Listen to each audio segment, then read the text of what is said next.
जब तक ये पूरे विश्व में एक रस नहीं होगा तब तक थोड़ा सा विरोध बना रहेगा, और उसमें आपने घना सावधान रहना पड़ेगा कि आपका नाम खंडित ना हो। वैल्यू है, कहते हैं परमात्मा कहते हैं, जैसे माता गर्भ को रखे यतन बनाए और ठेस लगे तो छन हो तेरी, ऐसे भक्ति जाए।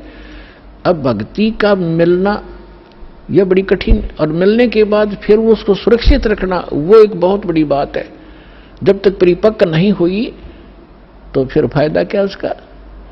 तो इतना सावधानी आपने बरतनी पड़ेगी। जैसे कोई माता बच्चे को गर्भ में आते ही वो कितनी सतर्क हो जाती है, खान पीन में संयम बरतती है, पैर ऊंचा नीचा ना टिक जा कि बच्चे का झटका लग जा, रात को करवट ले भी गलती से ले लेती है तो तुरंत सतर्क होती है, और कहीं मेरे बच्चे का दाब ना लगी हो और खराब ना हो जाए मेरा गर्भ, वो कितनी चिंतित रहती है।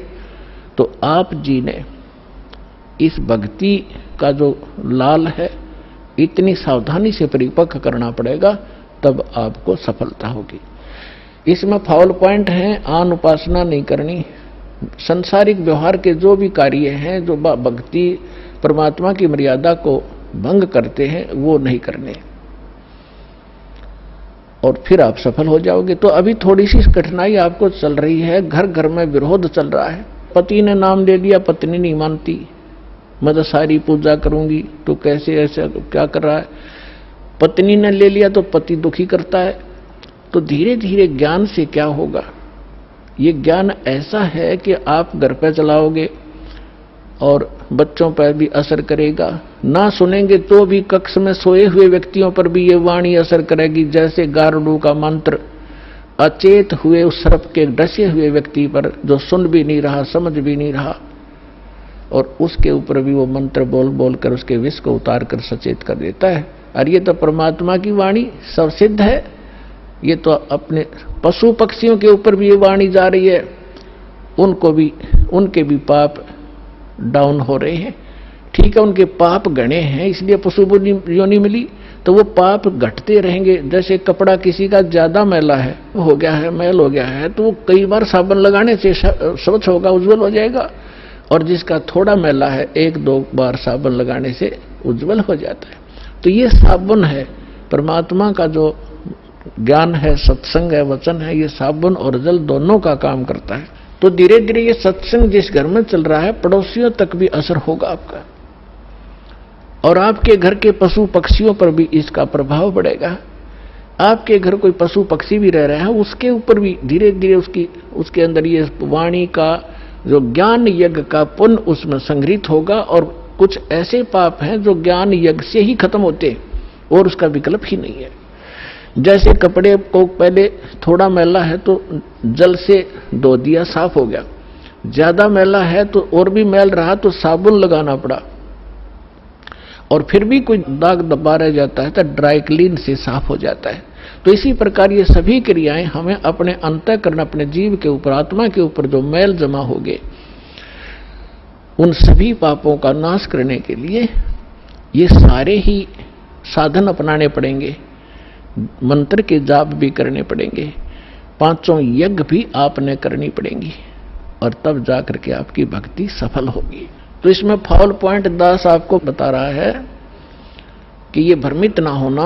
ऐसे कोई व्यक्ति आपके साथ डिस्कस भी करे तो उसको समझाना कि देखो, पहले तो जब हम डॉक्टर के पास जाते हैं तो डॉक्टर की औषधि में हम स्वयं ही विवेचन करते हैं, तो फिर उस डॉक्टर के पास जाने की आवश्यकता ही नहीं कि इसने दवाई ठीक नहीं दी तो कोई और देखो, वहां से लो।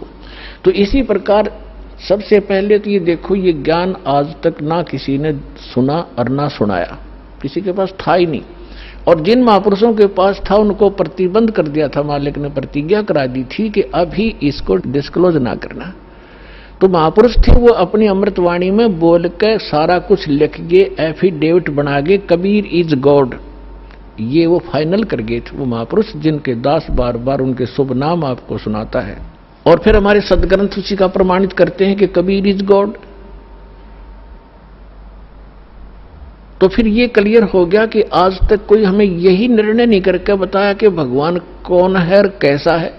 अब जैसे रामकृष्ण को और विष्णु जी को, शंकर जी को भगवान मानने वाले, उनसे अगर हम पूछा करते थे कभी, वो कहता मैं समाधि लगाता हूं, भगवान देखा आपने? भगवान दिखता थोड़ा ही है, वो तो निराकार है। अरे ये विष्णु ब्रह्मा जी की मूर्ति रख रखी, ये क्या फिर?